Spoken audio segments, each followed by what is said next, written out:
जय गुरु जी, शुक्राना गुरु जी। जय गुरु जी संगत जी।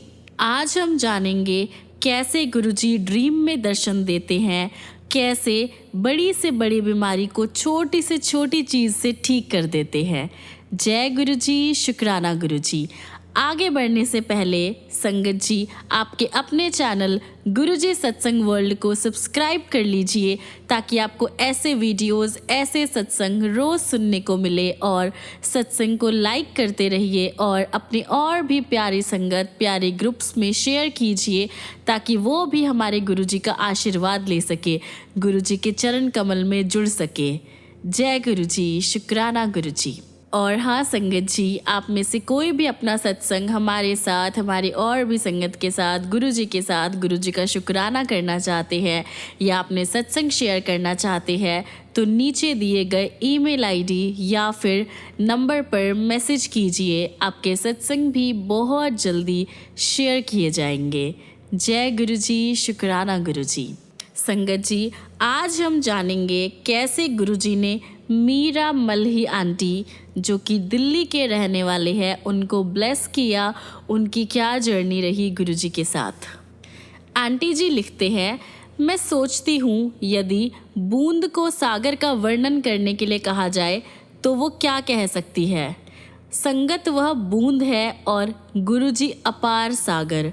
फिर भी मेरा प्रयास रहेगा, मेरी कोशिश रहेगी कि मैं गुरुजी की सेवा में अपना सब कुछ अर्पण कर सकूं। संगत जी, गुरु मिलन से परमात्मा को मिलने की राह आसान हो जाती है। गुरु वह साकार ब्रह्म है जिनमें सभी संबंधों का प्रेम समाया हुआ है। माँ की ममता, पिता का मार्गदर्शन और माता का संरक्षण, यह सब सतगुरु में पूर्ण तरह से अवलोकित होते हैं। संगत जी, गुरु जी साक्षात परमात्मा है और वह अपने तक पहुंचने का जो रास्ता है वो ज्ञान की ज्योति से प्रज्वलित कर रहे हैं। अपनी संगत को मार्गदर्शन देते हैं, वह उनको समझाते हैं कि क्या सही है, क्या गलत है। संगत जी, गुरु जी साक्षात परमेश्वर है। उनके प्रेम की कोई सीमा नहीं है। जितना आप उनसे प्रेम करेंगे उतना ही आनंदमय आपका जीवन होगा। समय समय पर वह हमें सचेत कहकर कहते हैं कि उठकर अपनी दिव्यता का अनुभव करो। संसार की माया में डूबकर गहरी नींद में अपना समय न बर्बाद करो। मैंने गुरुजी के प्रथम दर्शन कोई 10 साल पहले किए थे और फिर उनसे कभी अलग नहीं हो पाई। गुरुजी के दर्शन करने से पहले मैं शिरडी के साईं बाबा की भक्त थी। मेरी उनमें बहुत श्रद्धा थी। मैंने ड्रीम में देखा कि साईं बाबा की प्रतिमा जो मेरे गेस्ट रूम में रखी हुई थी वह अचानक से गायब हो गई और उसके स्थान पर गुरुजी बैठे हुए थे। मैं इतनी ज़्यादा खुश हो गई कि मैंने उन्हें अपने दिल में भर लिया। अगले दिन जब मैं गुरुजी के पास गई तो उन्होंने कहा कि पिछली रात मैंने उन्हें जोर से अंगीकार किया था, मतलब उन्हें अपनी गोद में भर लिया था। मैं काफ़ी ज़्यादा सरप्राइज थी कि उन्हें मेरे ड्रीम के बारे में कैसे पता चला, किंतु अगले ही क्षण मुझे आभास हो गया कि गुरुजी तो परमात्मा है, उनसे कुछ भी छिपा हुआ नहीं है। वो तो हमारे पास्ट, प्रेजेंट और फ्यूचर के बारे में सब जानते हैं, लेकिन वह किसी को यह बताते नहीं हैं। एक बार मैं जब उनके चरण दबा रही थी, उन्होंने कहा कि 3 साल के बाद मुझे उनके पास आने के कारण ज्ञान होगा। मैं काफ़ी ज़्यादा व्याकुल हो गई थी उस कारण को जानने के लिए। धीरे धीरे मेरे मन से यह बात उतर गई। 3 साल के बाद मेरे पति को हार्ट में और गुर्दे में प्रॉब्लम हो गई। हम उन्हें बॉम्बे ले गए जहाँ पे 15 दिन तक उनका हॉस्पिटल में इलाज चला। उन दिनों मैं अपने हाथ में गुरुजी का स्वरूप लिए उनसे विनती करती रहती थी। चिंता बहुत हो रही थी। मैंने दिल्ली में अपने बेटी को गुरुजी के पास जाकर मेरी प्रॉब्लम्स को बताने के लिए कहा, लेकिन गुरुजी ने उसको टोक दिया और बोले कि आंटी, मैं उनके साथ जुड़ी हुई हूँ और मुझे फिर से यह रियलाइज़ हुआ कि उन्हें सब पता है, उनको कुछ भी बताने की ज़रूरत नहीं है। गुरुजी की दया से, उनकी ब्लेसिंग से मेरे पति का जो हेल्थ था वह धीरे धीरे सुधर रहा था और हम दिल्ली वापस आ गए। मैं तुरंत गुरुजी के पास गई और उनको बार बार धन्यवाद दिया। तो वह बोले कि मेरे हस्बैंड को न्यू लाइफ दान दी है उन्होंने, इसलिए उन्होंने मुझे अपने पास बुलाया था, मेरे हस्बैंड को न्यू लाइफ देने के लिए। संगत जी, हम जानते हैं कि जन्म और मृत्यु, लाइफ एंड डेथ, इसका जो क्रिएटर है ये हमारे भगवान शिव के हाथ में है। यदि गुरुजी ऐसा कर रहे हैं तो इसका मतलब बिल्कुल क्लियर है कि गुरुजी ही शिव है और शिव ही गुरुजी है। एक बार मैं गिर पड़ी थी जिससे मेरी टांग की सर्जरी हुई थी। उसके बाद मेरे पैर में काफ़ी ज़्यादा पेन रहती थी, मेडिसिन्स कोई भी काम नहीं कर रही थी। जब मैंने ये प्रॉब्लम गुरुजी के सामने कही तो उन्होंने मुझे पान के पत्ते कुछ अभिमंत्रित कर दिए। मुझे उन्हें पीस कर दर्द वाली जगह पर लगाना था, लेकिन ऐसा करने से मेरा दर्द बहुत ज़्यादा बढ़ गया। मैं रोते रोते गुरुजी के पास गई तो उन्होंने कहा कि इस प्रकार मेरा जो सारा दर्द है वो निकल रहा है। कुछ ही दिनों में मेरी जो दर्द थी पूरी तरह से ख़त्म हो गई और फिर 3 साल तक कुछ नहीं हुआ। अचानक एक दिन वो जो दर्द था फिर से होने लगा। गुरुजी उस समय जलंधर में थे और मैं बहुत ही दुविधा में थी कि मैं क्या करूं। मेरी बहन ने एक डॉक्टर से टाइम लिया, अपॉइंटमेंट लिया। मैंने गुरुजी से निवेदन किया कि यदि वह होते तो मुझे इसकी आवश्यकता नहीं होती। मैंने गुरुजी से प्रेयर की कि जो भी मुझे टाइम मिला है अपॉइंटमेंट का, उस पूरे टाइम पे गुरुजी मेरे साथ ही रहे। मैं घबराते हुए डॉक्टर के पास गई। मैंने उनको अपना पूरा हाल बताया और ये भी बताया कि 3 साल से मैं कोई भी मेडिसिन नहीं ले रही हूँ। उन्होंने जब पूछा कि मैं अब किसका ट्रीटमेंट ले रही हूँ तो मैंने उन्हें गुरुजी के बारे में बताया। ये सुनकर उन्होंने अपने ब्रीफकेस में से गुरुजी का स्वरूप निकाला और पूछा कि क्या वो यही है। मेरे सामने मेरी जो प्रॉब्लम थी उसका जवाब में गुरुजी मिले थे। मैं काफ़ी ज़्यादा इमोशनल हो गई और मेरे आंखों से आंसू निकलने लगे। डॉक्टर ने मुझे भरोसा दिलवाया और कहा कि गुरुजी के होते हुए मुझे कोई भी चिंता करने की ज़रूरत नहीं है। उनके रहते हुए वह स्वयं और कुछ नहीं कर सकते। मैं घर लौट आई और धीरे धीरे मेरी जो पेन थी वो बिल्कुल ख़त्म हो गई। कोई सोचेगा कि यह कैसे पॉसिबल है। ये तो गुरुजी का एक छोटा सा एग्जाम्पल है, गुरुजी की ब्लेसिंग्स का बहुत ही छोटा सा एग्जाम्पल है। उनकी सभा में हमारा सीमित विज्ञान हार जाता है, उनके सामने मेडिकल साइंस सब कुछ फेल है। गुरुजी तो हर एक चीज़ कर सकते हैं। गुरुजी तो ड्रीम्स में हमारे पेन ख़त्म कर देते हैं। गुरुजी को हमें कंप्लीट समर्पण करना है, कंप्लीट सरेंडर करना है। हमें गुरुजी के साथ अटूट संबंध बनाने के लिए सबसे पहले हमें श्रद्धा का बीज बोना पड़ेगा।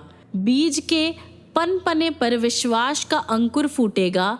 फिर उस बैल के सहारे गुरुजी के चरणों में समर्पण करें। उसके बाद ही गुरुजी के साथ आपका जो रिलेशन है, आपका जो प्यार है, आपका जो संबंध है वह बन पाएगा। और उसके बाद आपको वास्तविकता के बारे में पता चलेगा और गुरुजी की कृपा से असंभव भी संभव हो जाएगा। गणेश आरती में एक दोहा है, अंधन को आँख देत, कोढ़िन को काया, बांझन को पुत्र देत, निर्धन को माया। गुरुजी की सभा में यह चारों बातें रियलिटी होती है। ये चारों बातें सच होती देखी गई है, देखी जाती है। कैंसर का निवारण हुआ है और जनन शक्तिहीन को पुत्रोत्पत्ति हुई है। उनके पास से कोई भी खाली हाथ नहीं गया है। संगत को केवल अपना विश्वास बनाए रखना है। गुरुजी शिव अवतार है।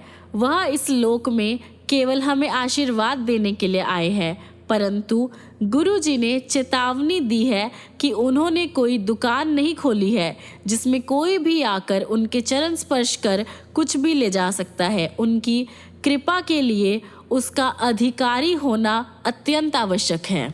कभी कभी गुरुजी अपने दुखों का भी आभास करते हैं, अपने दुखों का भी वर्णन करते हैं। वह कहते हैं कि जो भी आता है मटेरियलिस्टिक थिंग्स के लिए मेरे से प्रेयर करता है, मुझसे मांगता है, कोई भी असली चीज़ या वास्तविक जो ब्लेसिंग्स है वो लेने नहीं आता। वास्तविक ब्लेसिंग्स गुरु का प्यार, श्रद्धा, गुरु में विश्वास, कंप्लीट सरेंडर, कोई भी नहीं है ऐसा। मैं आपसे नम्र निवेदन करती हूँ संगत जी, यदि आपको गुरु जी से जुड़ना है तो उनके चरणों की धूल मांगिए संगत जी, उनके दर्शन के लिए विनती कीजिए, उनके सांसों में समर्पण कीजिए, हर एक श्वास में उनका नाम हो संगत जी, और कंप्लीट सरेंडर हो संगत जी। कभी कभी प्यार से वह मुझे मीरा कहकर बुलाया करते थे। मेरा विश्वास है कि उनको देखकर कोई भी संगत उनकी फ़ैन हो जाती है, उनमें खो जाती है। उनके दर्शन कर हर बार मेरी आंखों से आंसू निकल आते थे। यह देखकर एक बार मेरी बेटी ने मुझे डांटा और कहने लगा कि लोग सोचेंगे कि आप कितनी ज़्यादा दुखों की मारी हो। मैंने उसको समझाने का काफ़ी ट्राई किया। मैंने उसको बताया कि मैं रोती नहीं हूँ, मेरा मन उनको देखकर प्यार से भर जाता है और आंसू अपने आप ही आ जाते हैं। मेरी बेटी को कोई भी जो तर्क है या कुछ भी वह सुनना नहीं चाहती थी और उसने मुझे कहा कि अपने आप पर कंट्रोल रखो। थोड़ी देर बाद जब मैंने अपनी बेटी को रोते हुए देखा तो मैंने उससे पूछा। उसने उत्तर दिया कि उसे पता ही नहीं था कि वो क्यों रो रही है, और मैंने उसे बताया कि गुरुजी ने उसको अपने प्यार का जो है अनुभव करवाया है, अपना प्यार फील करवाया है। वैलेंटाइंस डे पर मैंने पूजा रूम में एक दिया जलाया। मैंने गुरुजी से कहा कि उनसे मिलने के बाद मैंने कभी किसी से इतना प्यार नहीं किया। मैंने उनको बताया कि वही मेरे वैलेंटाइन है और इस दिन जो है गिफ्ट्स का एक्सचेंज होता है। मैंने कहा कि मेरे पास तो अपना कुछ भी नहीं है जो मैं उनको दे सकूं, क्योंकि जो कुछ मेरे पास है सब कुछ उन्हीं का दिया है। तो क्या वह मेरे प्रेम के जो आंसू है वो स्वीकार करेंगे? किंतु बदले में मुझे उनसे गिफ्ट चाहिए।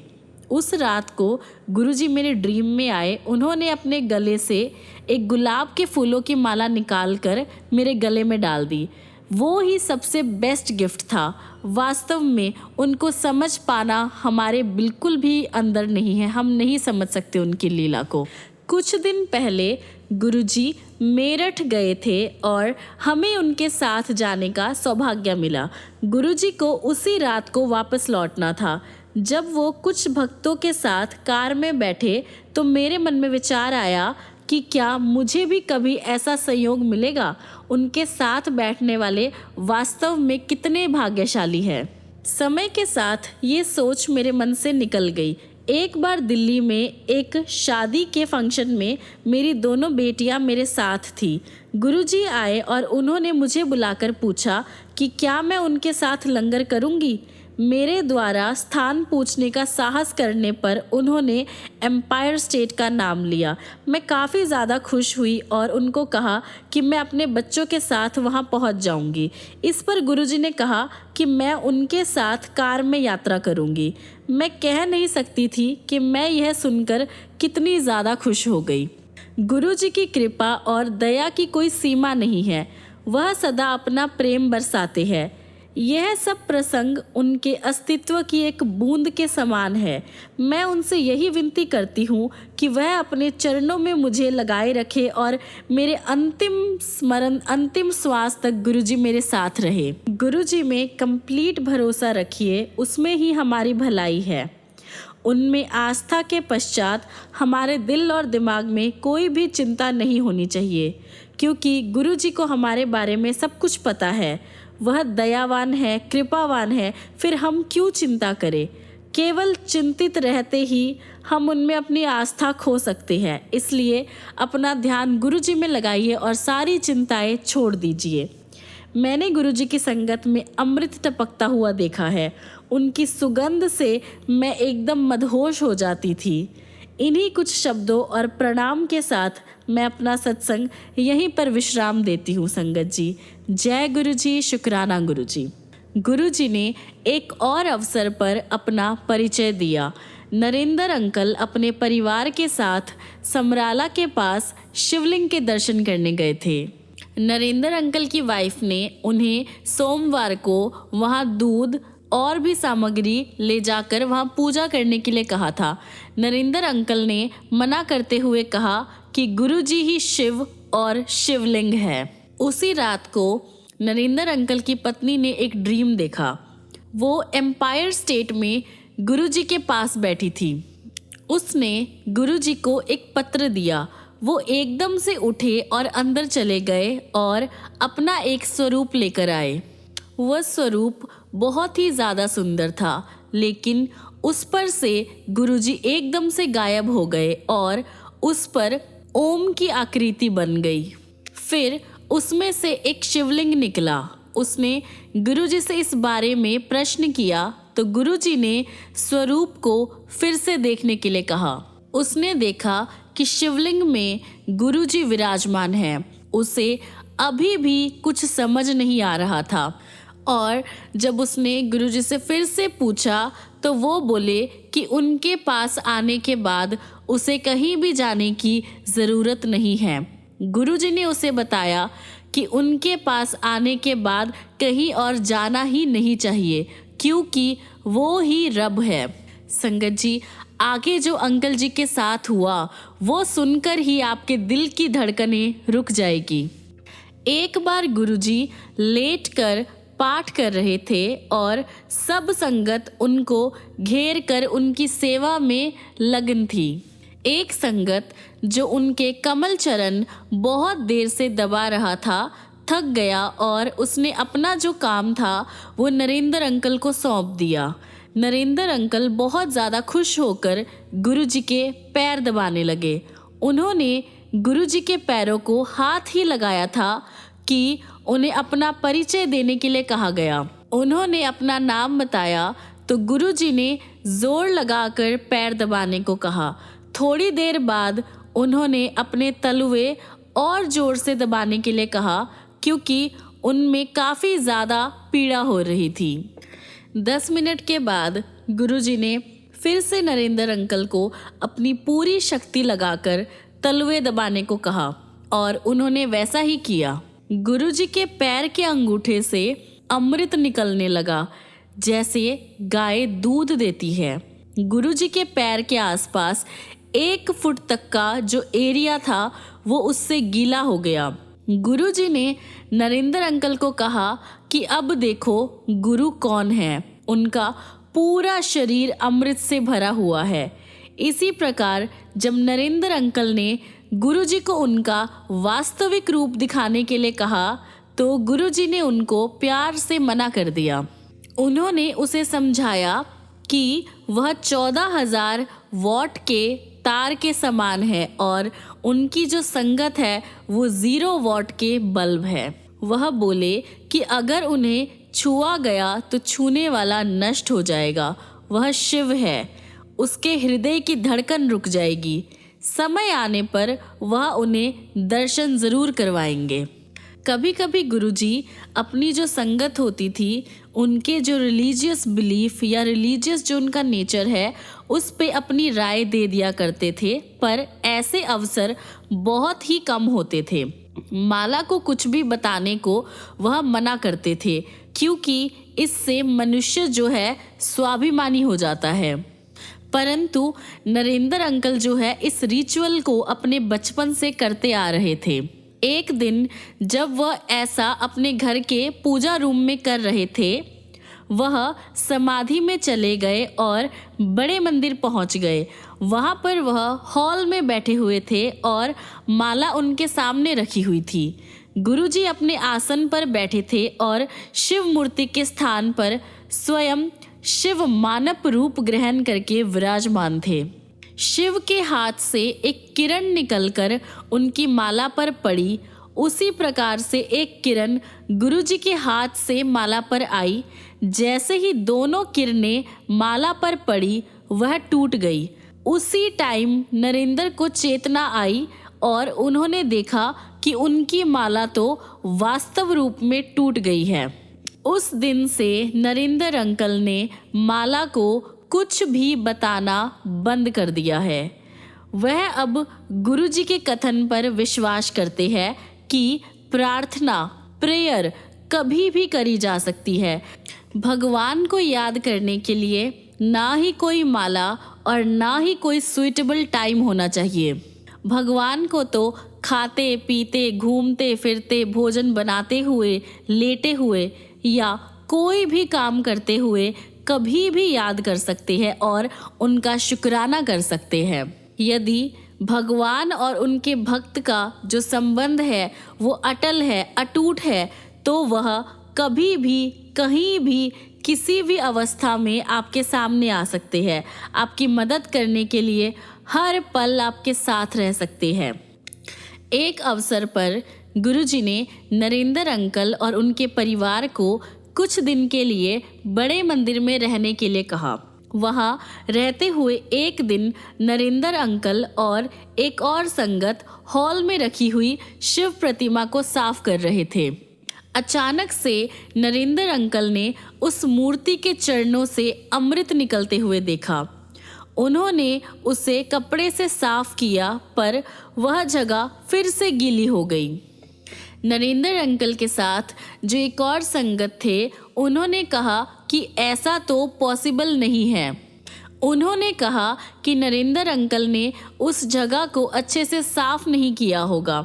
जब उन्होंने खुद से उसे साफ करने का ट्राई किया तो फिर से वो जगह गीली हो गई और वहाँ से अमृत निकलने लगा। यह देखकर वो भी सरप्राइज हो गया। नरेंद्र अंकल पहली बार बड़े मंदिर में दिसंबर 1998 में गए थे। गुरुजी ने स्वयं उन्हें और उनके काफ़ी संगत को उसका भ्रमण करा के दर्शन कराए थे।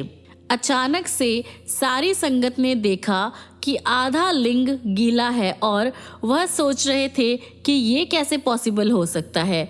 उनकी ऐसा सोचते ही गुरुजी तुरंत बोले कि उस पर अमृत वर्षा हो रही है।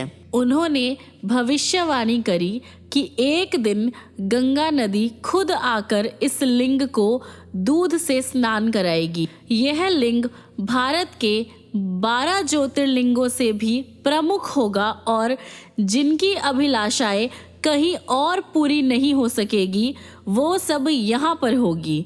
गुरुजी के इस कथन के एक हफ्ते के बाद एक और संगत को गुरुजी ने ड्रीम में दिखाया जो कि श्री सिंगला अंकल थे। उन्होंने ड्रीम में देखा कि गंगा इस लिंग को अपने जल से स्नान करा रही है। 2006 में नरेंद्र अंकल का परिवार मथुरा जाने के लिए प्लान कर रहा था, मथुरा जाना चाहता था, लेकिन किसी वजह से उनकी जो योजना है वो सफल नहीं हो पा रही थी। अप्रैल 2006 तक ऐसा ही चलता रहा। इसी समय जो नरेंद्र अंकल की फैमिली थी वो बैसाखी के अवसर पर बड़े मंदिर आई। गुरुजी ने नरेंद्र अंकल की पत्नी को ड्रीम में दर्शन दिए और उसको अपने कमल चरण दबाने के लिए कहा। उनके पैर दबाते हुए गुरुजी के चरणों में से एक कृष्ण की मूर्ति प्रकट हुई। उन्होंने उसे वह उनके पेट पर रखने के लिए कहा। जब उसने ऐसा किया तो वह पेट के अंदर जाकर अंतर्ध्यान हो गई। फिर गुरुजी अपने कक्ष में गए और नरेंद्र अंकल की पत्नी ने देखा कि वह एक मंदिर में परिवर्तित हो गया है। वहाँ पर राधा कृष्ण का एक बहुत बड़ा स्वरूप था। वह भक्त जो वृंदावन जाकर कृष्ण की प्रतिमा देखना चाह रही थी, उन्होंने यह देखकर गुरुजी से इस सारी चीज़ों का जवाब मांगा। गुरुजी ने प्रश्न में उत्तर दिया कि क्या उसे दर्शन हुए? वृंदावन जाने की कोई आवश्यकता नहीं है, सब कुछ इधर ही है। नरेंद्र अंकल एक और अन्य घटना का वर्णन करते हैं, एक और अन्य घटना के बारे में बताते हैं जिसमें गुरुजी ने अपनी वास्तविकता प्रकट करी थी। एक ड्रीम में नरेंद्र अंकल को एक हॉल में ले जाया जाता है। गुरुजी उन्हें बुलाकर 3 बार उनके कान खींचते हैं और माथे के बीच वाले स्थान को 3 बार छूकर कहते हैं कल्याण हो गया। कुछ दिन के बाद नरेंद्र अंकल ने देखा कि गुरुजी के लॉकेट पर, जिसे वह सदा पहने रहते हैं, ओम और शेषनाग की छवि आ रही है। यह अभी भी नरेंद्र अंकल के लॉकेट पर देखी जा सकती है। नरेंद्र अंकल ने इसका उल्लेख गुरुजी से किया तो वह बोले कि केवल भगवान ही यह कर सकते हैं। कोई और अपने को ईश्वर कह सकता है?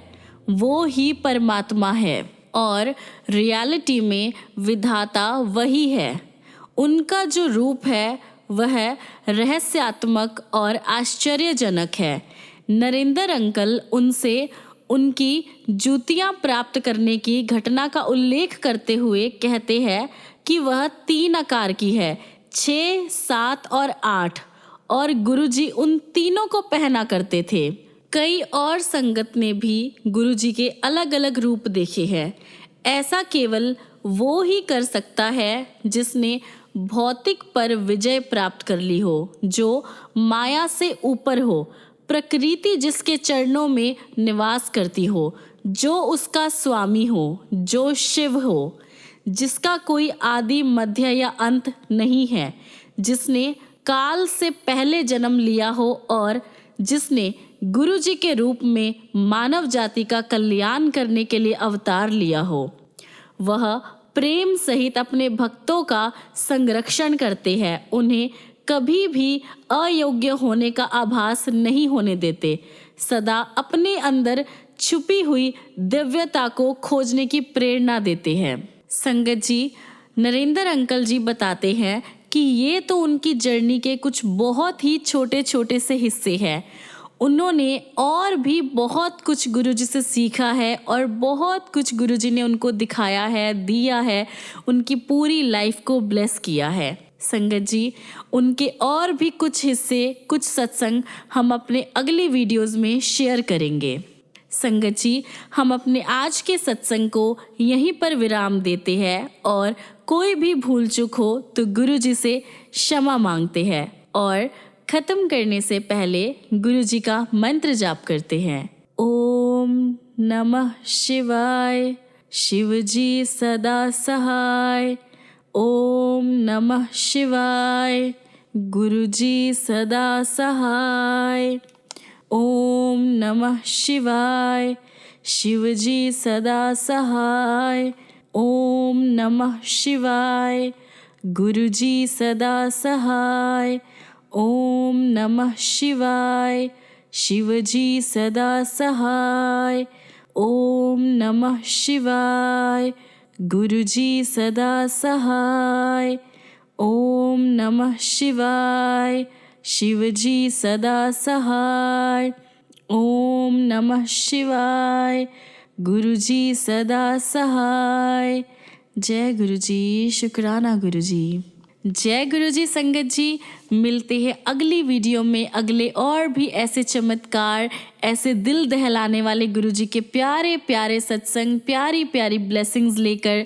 तब तक के लिए गुरुजी आपकी लाइफ को खुशियों से भरे, आपको ब्लेसिंग्स दे, आपको प्यार दे, आपकी प्रॉब्लम्स को सॉल्व करे और आप भी गुरुजी को दिल से प्यार करिए। संगत जी, मांगिए नहीं, उनको मान के देखिए। जय गुरुजी, शुक्राना गुरुजी। जय गुरुजी। संगत जी।